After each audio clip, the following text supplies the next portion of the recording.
2026 IPL mini ஏலத்தில் Chennai super Kings அணியால் ₹14.20 கோடிக்கு ஏலம் எடுக்கப்பட்ட 19 வயது இளம் ஆல்ரவுண்டர் பிரசாந்த் வீர் ரஞ்சி டிராபி போட்டியின் போது தோள்பட்டையில் பலத்த காயமடைந்துள்ளார்.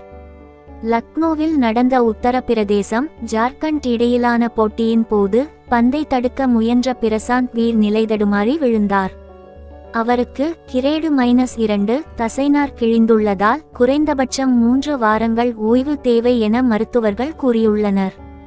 ரவீந்திர ஜடேஜா அணியிலிருந்து விலகிய நிலையில் அவருக்கு சிறந்த மாற்றாக பிரசாந்த் வீர் பார்க்கப்படுகிறார். 9 T20 போட்டிகளில் 167 ஸ்ட்ரைக் ரேட் வைத்துள்ள இவர் யூபி T20 லீக்கில் வளர்ந்து வரும் வீரர் விருதை வென்றவர்.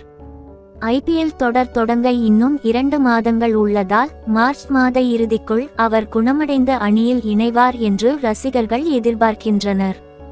5 முறை சாம்பியனான சிஎஸ்கே வின் மிடில் ஆர்டர் பலத்திற்கு பிரசாந்த் வீரின் வருகை மிக முக்கியமானது.